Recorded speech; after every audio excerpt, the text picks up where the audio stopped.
Fim de semana mais uma vez marcado por um acidente trágico na região. Uma criança e 2 adolescentes morreram depois que o carro em que eles estavam capotou na rodovia Castelo Branco, em Tatuí. Entre as vítimas, um casal de filhos do técnico de futebol do time do Penapolense. O carro era dirigido aí pela mulher do técnico, onde estavam mais 2 pessoas, a mãe dela e uma outra criança que ficou gravemente ferida.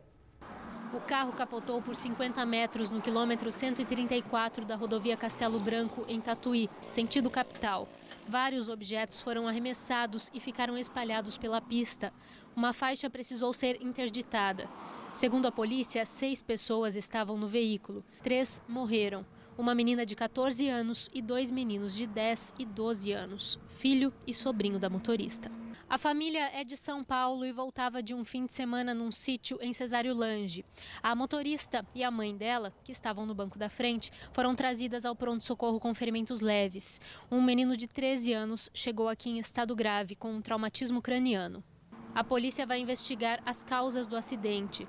A família não quis gravar a entrevista, mas contou que a motorista desviou de um objeto que estava na pista e teria perdido o controle do veículo.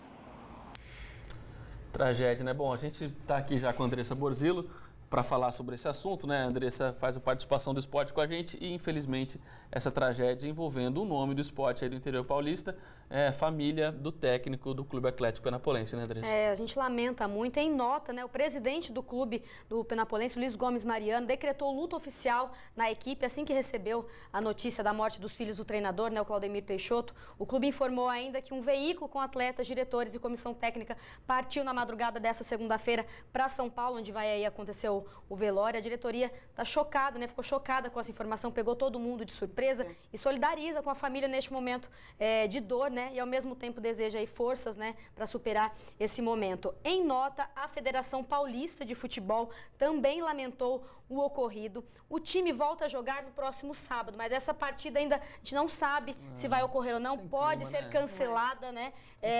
Até pelo fato que aconteceu também no futebol brasileiro nesse final de semana. Outro caso, infelizmente, o filho do técnico do Fluminense, Abel Braga, faleceu também no sábado. Por isso o jogo entre Fluminense e Ponte Preta foi cancelado. Então existe essa possibilidade do jogo também do Penapolense com a Ferroviária no sábado ser cancelado. A gente lamenta e deseja aí força à família, né, gente? Quem que consegue, né? Entrar difícil em campo jogar. Pra jogar, convive com o treinador ali, poxa E vida. o treinador é um símbolo, né? Ele que é o líder desse grupo, então é muito difícil. Um paizão. Quando acontece um fato desse, ninguém se solidariza. Carinho aí de todo mundo. Tá certo, Andressa. Bom, daqui a pouco a gente volta a conversar mais com a Andressa Borzillo para falar mais de esporte, para falar de coisa boa do esporte, né? Isso aí. A gente vai seguir aqui, eu tenho notícias. Até daqui a pouco, Até daqui a pouco, gente. Obrigada pelas informações, viu? A gente vai continuar falando sobre esse assunto, mas agora conversar com o Bruno Casteleto, né? Ele tá desde cedinho acompanhando as atualizações aí sobre as vítimas, né, desse acidente, o estado de saúde delas. Ô Bruno, quais são as informações que a gente tem até agora?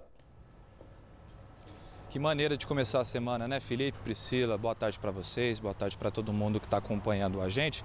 Bom, a situação, né, depois desse acidente, né, em que 3 crianças morreram, uma de 14 anos, o irmão mais novo dela e o primo dessa menina de 14 anos acabaram morrendo. A situação do outro menino de 13 anos, ele continua em estado grave no conjunto hospitalar de Sorocaba. Acidentes horríveis, né, mas que podem ser evitados com alguns cuidados que os motoristas podem ter quando vão viajar. Por isso que a gente está aqui com o Tenente René, que vai explicar para a gente algumas orientações, dar algumas orientações para a gente.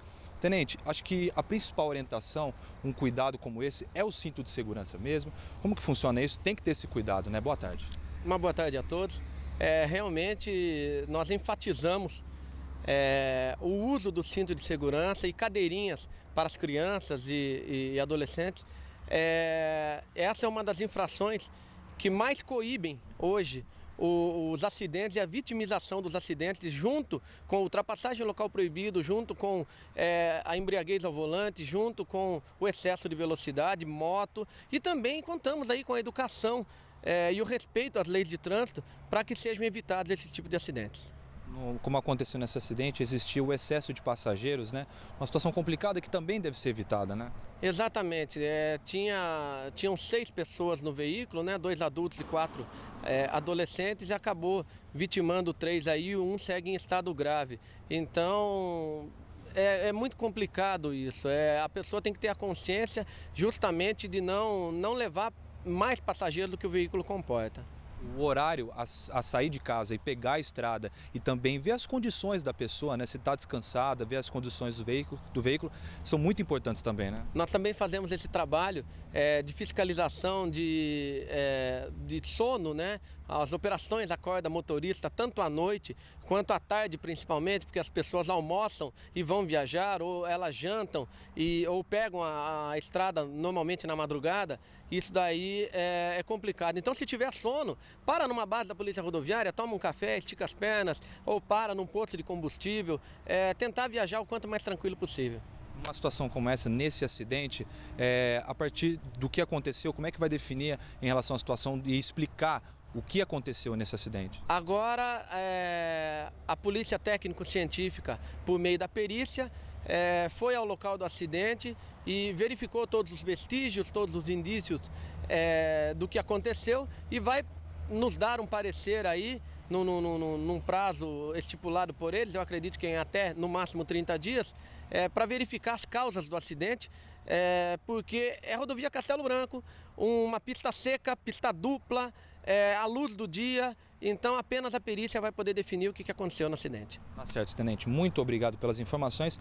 Não é isso, né? Respeitando as leis de trânsito e principalmente ter consciência na hora que vai pegar o volante, são orientações muito importantes para evitar acidentes como esse, né, Felipe e Priscila? Tá certo, Bruno. Muito obrigado aí pelas informações, um bom trabalho por aí. A gente fica a nossa solidariedade à família de todas essas vítimas e à torcida também, né, Priscila? Para que esse menino que está internado, que corra tudo bem, que saia dessa. Pois é.